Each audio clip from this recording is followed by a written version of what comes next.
В эфире телеканала «Якутия-24». Главные события уходящего дня. В студии работает Алексей Соколов. Здравствуйте.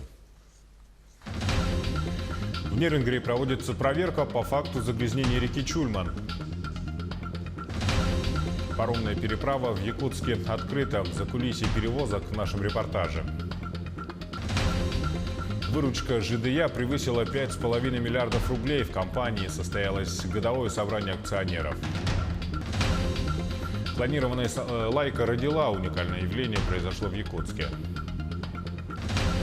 Что ждет якутское кино? Вопрос сегодня обсуждали на уровне руководства республики. День библиотек. Какое будущее ждет книгу и как сохранить звание самой читающей страны?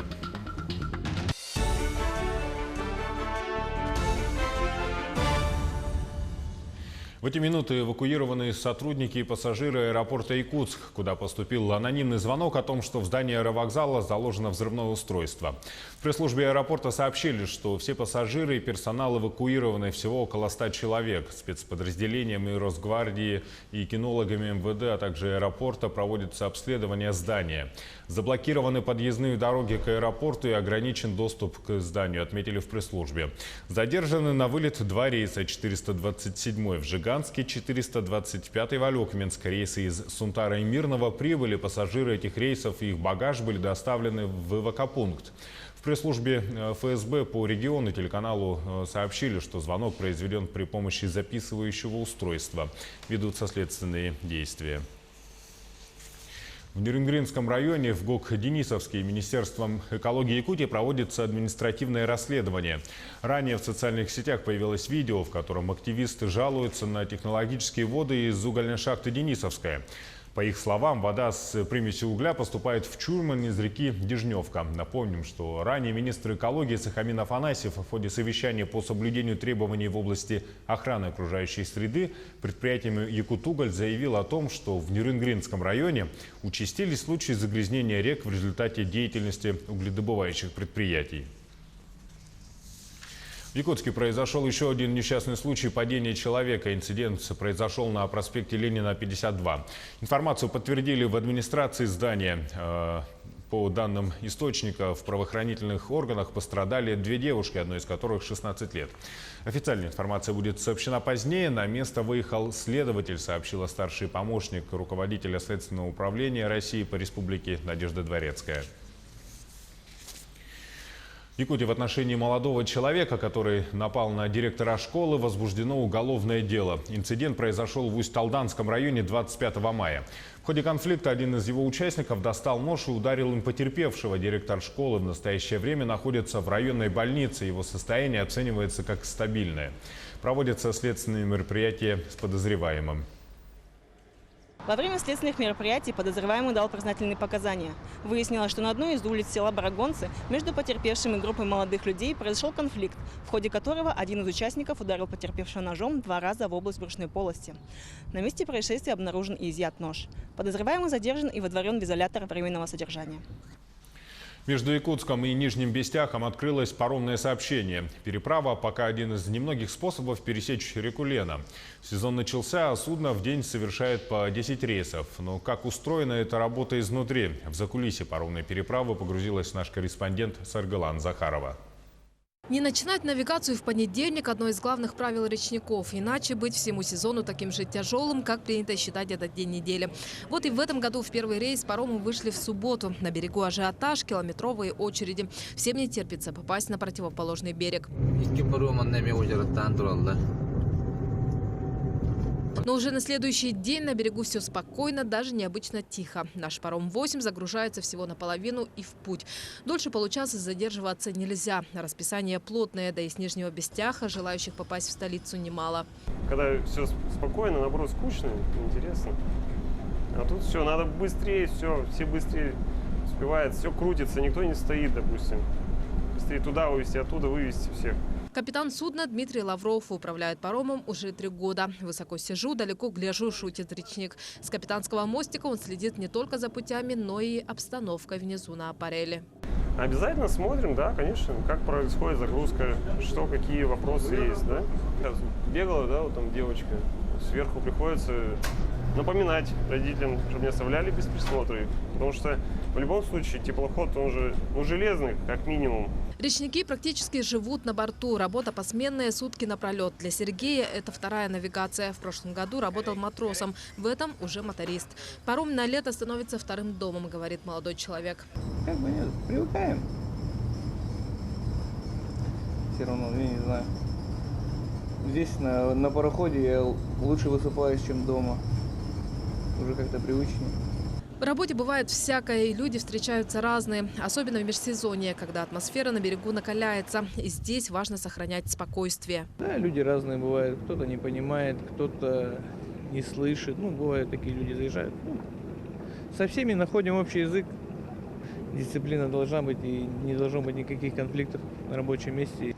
За один раз паром 8 может взять на борт в среднем 60 машин. Максимальная загрузка по весу 1000 тонн. И за навигацию 2019 паром 8 совершит сотни рейсов, а значит перевезет с одного на другой берег тысячи и тысячи машин. Пока это единственный способ в летнее время соединить и убрать границы между берегами, что очень важно для всех якутян. Сарглана Захарова, Григорий Хлопков, Якутск. Выручка компании «Железные дороги Якутии» за прошлый год превысила 5,5 миллиардов рублей.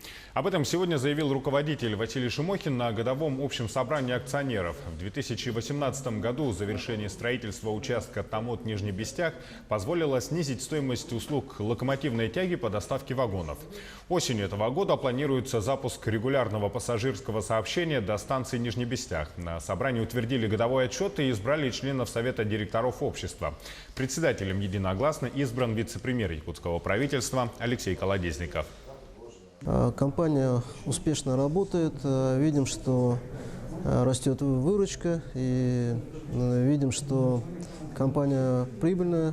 И, соответственно, те вопросы, которые ставились перед ней, она выполняет. Более того, в этом году мы планируем уже со второго полугодия запустить пассажирские перевозки с Нижнего Бестяг.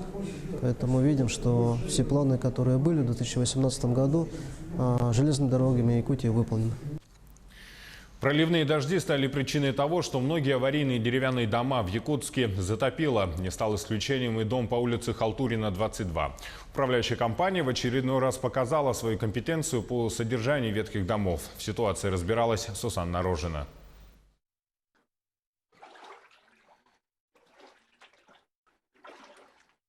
Мы находимся в доме по улице Халтурина, 22, который в буквальном смысле утопает в фекальных лужах. Управляющая компания «Юнион» не обращает внимания на жалобы жильцов и утверждает, что они откачивали несколько раз воду. Но, как мы видим, дом до сих пор находится в воде.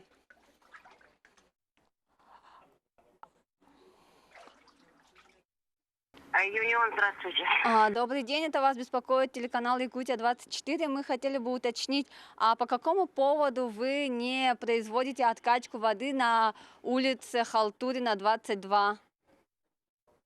Почему мы не производим? Производим. А когда вы производили? Сегодня в ночь последний раз. Вчера днем качали. Регулярно качаем, как поступают заявки. А из Оливии именно постоянно качаем. И вы выкачиваете, наверное, все, да? Нет, не все выкачиваем. А сколько вы выкачиваете? А сколько квартир за квартале утонуло? А вот Всех, вы, наверное, вы надо вот слушайте, качать. не надо кричать, вы слушайте внимательно. До свидания. Вот, слыхали? И весь разговор. До свидания, пошли вы и все. Это здесь еще потому, что это телевидение, а там-то они резко говорят. Все оплачено. Да. Вот они все, за апрель последний раз оплачено. Имею я право требовать? Конечно. Но если я имею право, почему меня посылают? Пусть делает руководство муниципальное, пусть делает мэрия выводы из этого, то, что делается. Мэрия что-то имеет с этого, потому что так себя вести ни одна компания не может. Ее давно бы лишили лицензии, давно бы распустили, передали шифром другой управляющей компании.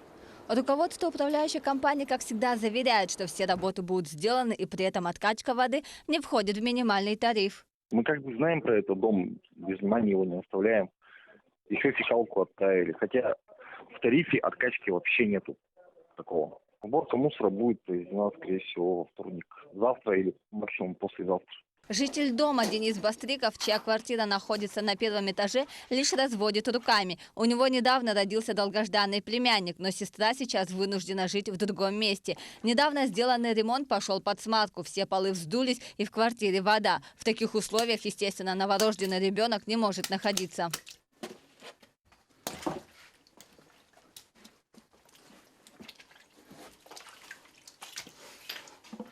Это только один аварийный дом, а сколько еще таких по городу? У компании «Юнион» более 600 домов в управлении, из них большинство ветхие и аварийные. И сама управляющая компания признает, что не справляется со своим жилфондом. Сусанна Рожина, Семен Семенов, Якутск. В Якутии появились на свет первые щенки якутской клонированной лайки. Такой случай в Якутии произошел впервые. Собака-клон Керечене чувствует себя хорошо и проявляет материнский инстинкт ничуть не хуже обычной собаки. Подробности в материале Ольги Башук.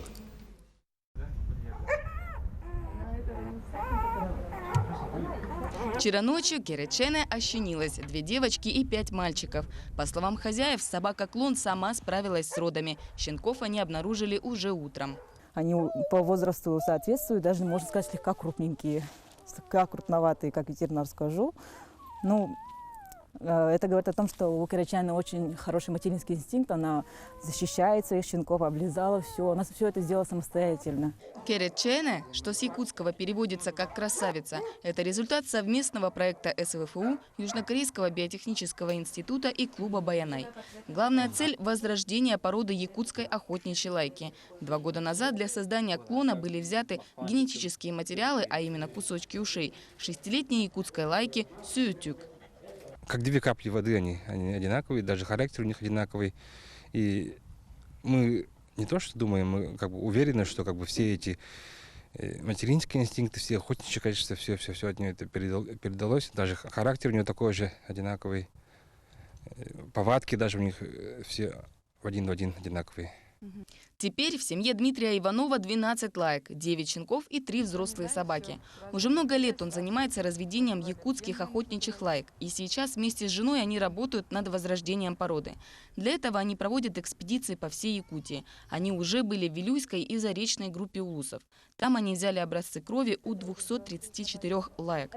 По словам Евдокии, ДНК всех собак схожи на 99,9%. Вот мы ищем именно 0,1%, который будет отвечать именно за уникальность породы. Якутская охотничья лайка. С этой целью мы хотим объездить всю республику, осмотреть всех собак, которые, по нашему мнению и по мнению людей, похожи на якутскую охотничью лайку, и возродить эту породу. Клонирование собак, экспедиции и поиск того самого уникального ДНК якутской охотничьей лайки. Это все делается не случайно. Сейчас эта порода официально не зарегистрирована. И поэтому до марта 2020 года Ивановы проведут большую работу по подготовке смотра якутских лаек в Вилюйской группе улусов. На смотр специально приглашены эксперты, и уже тогда будет решен вопрос о едином окрасе и типе собак. Это положит начало к возрождению породы якутской охотничьей лайки. Ольга Башук, Дюйлус Иннокентьев, Якутск. А сейчас небольшой блок рекламы и смотрите далее на телеканале Якутия-24. Первый пошел. В России сегодня сдавали ЕГЭ по географии и литературе. Что ждет якутское кино? Вопрос сегодня обсуждали на уровне руководства республики. День библиотек. Какое будущее ждет книгу и как сохранить звание самой читающей страны? В эфире Якутия-24 мы продолжаем наш выпуск. Сегодня для всех выпускников школ начинается самая ответственная пора – единый государственный экзамен. Первым испытанием для 11-классников стали экзамены по географии и литературе. Наш корреспондент Ульяна Шагина побывала в школе номер 20 города Якутска, где сегодня 175 школьников сдавали экзамен по литературе. Сейчас организаторы в аудиториях будут приглашать вас. До экзамена еще больше часа. Выпускники школ толпятся в коридоре. Через час здесь начнется экзамен по литературе. Он является предметом по выбору. Юлия уже определилась с будущей профессией. Планирует стать филологом, поэтому к литературе готовилась долго и осознанно. Ну, есть немножко мандраж, все-таки первое ЕГЭ открывает плеяду, но я считаю, что я справлюсь, потому что я 2 года готовилась к этому и шла уверенно. Я хочу идти на международные отношения, и для этого мне надо поступить на филологическое отделение. По пути до аудитории школьники проходят 2 проверки. Сначала металлоискатель. С собой не должно быть ничего лишнего. Разрешены только паспорт, ручка, вода и шоколад. На входе в аудиторию все ребята еще раз проходят паспортный контроль, а также обязательный инструктаж. Директор школы номер 20, где сегодня проходит ЕГЭ по литературе, искренне переживает за своих учеников. В этом году здесь выпустились 30 ребят. Литературу сдают 5 из них, но не в своей школе. Таковы правила ЕГЭ. Мы пожелаем детям, выпускникам нашим удачной сдачи экзаменов. И, конечно же, спокойствие. Они все знают, все могут. И надеемся, что экзамен пройдет успешно для всех выпускников школ города Якутска.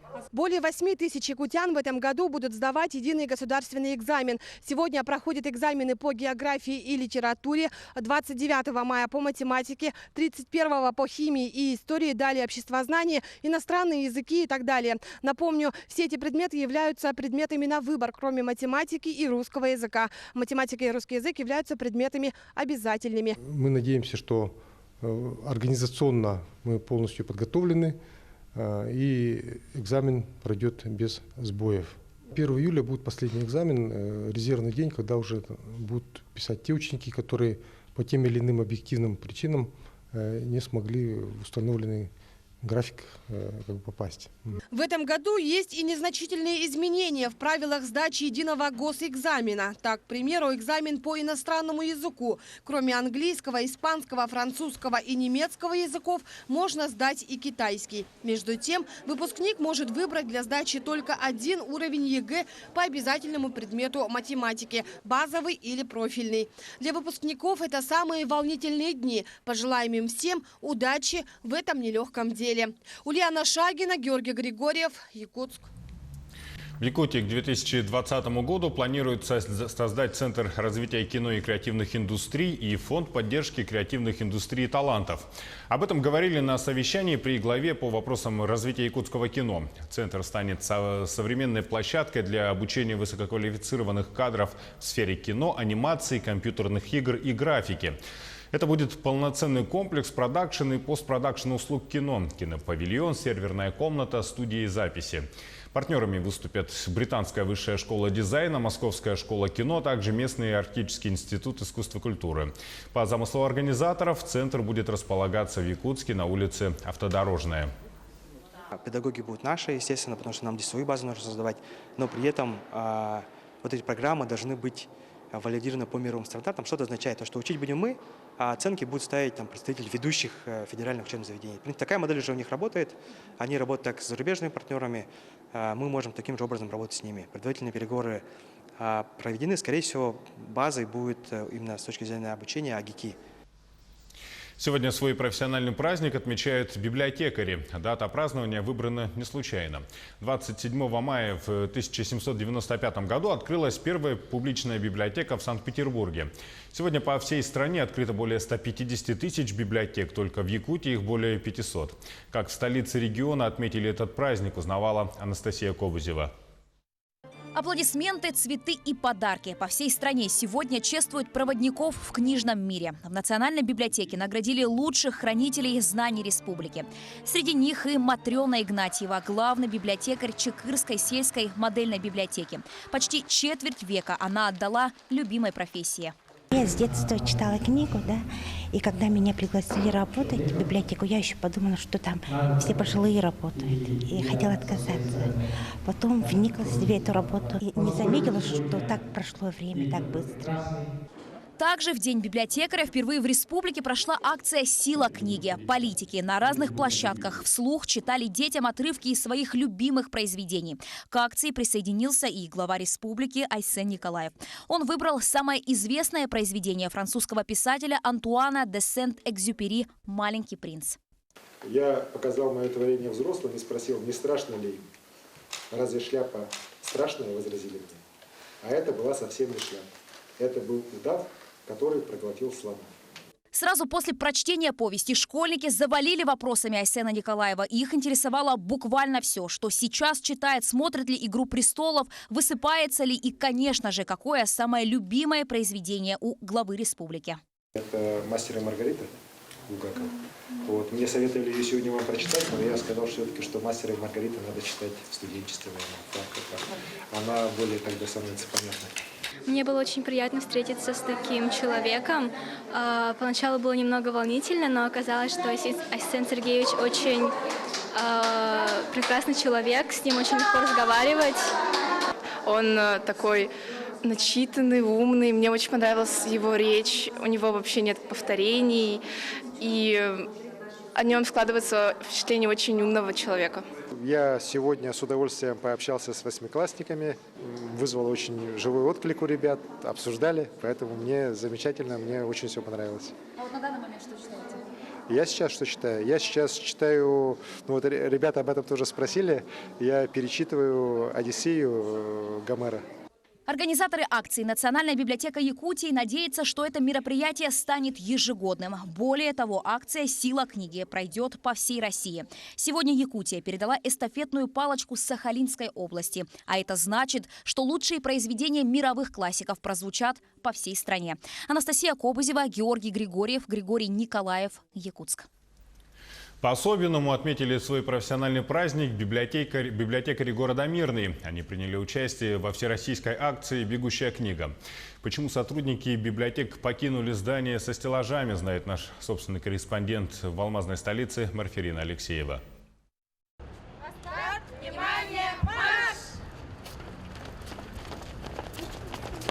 Сегодня по центральным улицам города можно увидеть бегущих людей с книгами. Это новый формат продвижения книг, чтения и библиотек. Работники Центральной библиотеки и волонтеры бегут по самым людным улицам города и задают прохожим по одному вопросу. И если те отвечают, то получают в подарок книгу.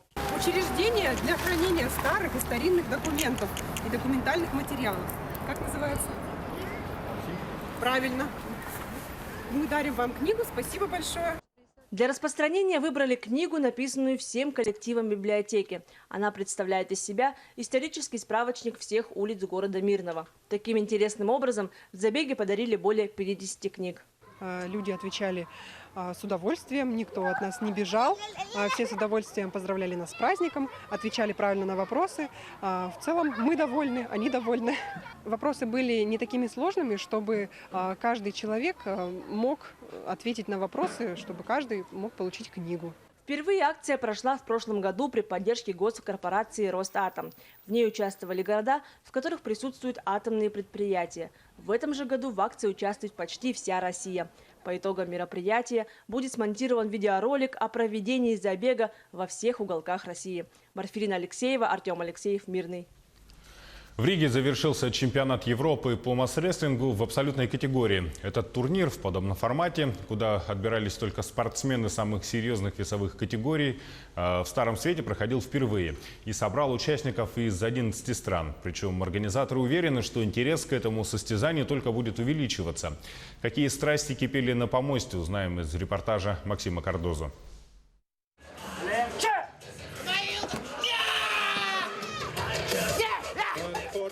Сильнейшие масс-рестлеры Европы собрались в Риге, чтобы выяснить, кто из них самый-самый. Причем первенство было в абсолютной категории, где вес участников начинается от 90 килограммов. И в Латвию приехали силачи из 11 стран. Это событие еще раз подчеркивает большие успехи Международной федерации масс-рестлинга. Буквально несколько минут назад было подписано соглашение между общественной организацией наших земляков-якутян, проживающих в Латвии, и вот этим культурно-спортивным комплексом «Лида». И комплекс «Лида» и наша общественная организация будут сотрудничать в области продвижения различных общественных инициатив в спорте, в культуре. Масс-рестлинг завоевывает все новые территории. Сегодня в 55 странах знают, что за спорт такой перетягивание палки. Недавно к этой семье присоединилась и Латвия, причем бойко и не скрывая амбиций. Нашу федерацию мы зарегистрировали только в прошлом году, в ноябре. В этом году мы собираемся получить официальный статус, присвоить официальный статус этому виду спорта. То есть в Латвии он будет официальным. Соответственно, мы вводим и как допинг-контроль, так и градацию. По спортивной шкале будут у нас и, соответственно, чемпионы Латвии, и мастера спорта. Победу среди женщин одержала спортсменка из Финляндии Вааранmaa Анина. А среди мужчин разыгралось настоящее сражение. Финал против нашего многократного чемпиона, россиянина Виктора Калибабчука, вышел украинский атлет, действующий абсолютный чемпион мира Олег Сылка. И в этом поединке наш богатырь выиграл соперника в сухую 2-0. Подготовка, конечно, проходила на высшем уровне. Готовились серьезно, не скрою. Но, естественно, настрой боевой был, потому что на таких турнирах проходных спортсменов не бывает. Все сильные. И надо показывать свой высший класс, мастерство и доказывать это на помосте. Для всех спортсменов состязания в Риге стали хорошей проверкой своих сил, ведь впереди 3 этапа Кубка мира в Азербайджане, Узбекистане и Польше. А значит, главная борьба только начинается. Максим Кардозу, Виктор Олесов, Рига, Латвия. Телеканал «Якутия-24» следит за развитием событий. Не переключайтесь, оставайтесь с нами и удачи вам.